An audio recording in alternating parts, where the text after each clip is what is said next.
So today is weaning day. We've pulled all the sheep into the barn so I can separate them a little easier. I've put the goats outside because they tend to be in the way, because that's what goats do.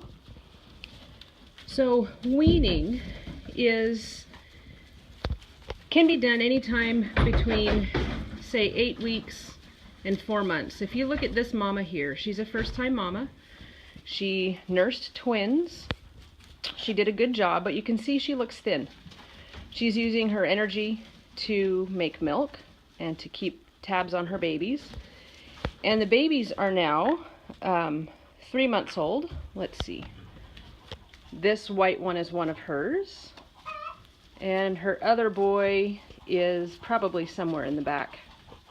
Oh, I think that's the same one though. Anyway, she is, as my example, she needs to stop making milk and start putting some good weight back on for her own health. Her mama, standing right next to her, she's had multiple sets of babies, but even she's looking a little thin. She looks a little better. She's fared the lambing season a little better.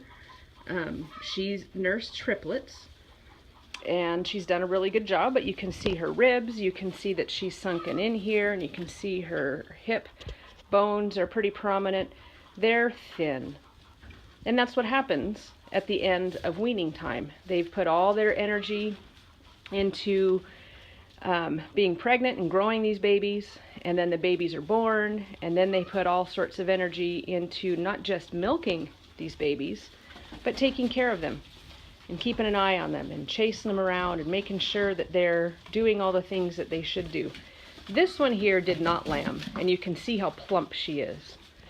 She's fat. So what we want is something in between her and her. These two are sisters.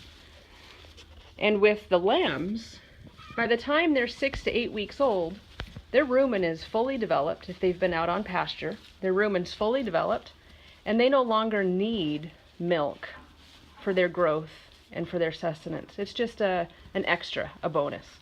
And if you look at all these lambs, if you could see them better, if there was more light in here, they're looking pretty plump. They look good. They're growing nicely. They're all on grass. There's no grain, and so they're not as big as some others that would be at the same age who are fed supplemental grains and alfalfas. These are just pasture raised, and so it takes them about a year to get to their full growth state.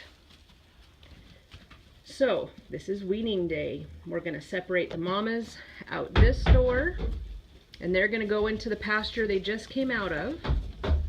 And for their sake, they're not going into a lush green pasture. They're going to go into a pasture that's not in its prime, because their bodies need to stop making milk. So they won't starve for the first few days, but they will have a lower quality forage.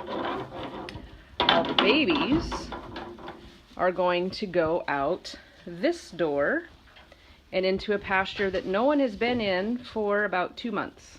And the grass is really nice, it's very thick, and they will all share a fence line. So there'll be one fence line in between the babies and the mamas, so they can still see each other. They can still be near each other. When the babies call, the mamas can still come. And when the mamas call, the babies can still see their mamas. So once they get the hang of being separated, then we'll move them farther apart. Then we'll put the mamas in a field with better grass. And hopefully by then their bodies will have understood that it's time to stop making milk and start putting on weight. So with our babies, with this guy for example, at just over 3 months old, and with our youngest in here who is 11 weeks old, it's time to wean.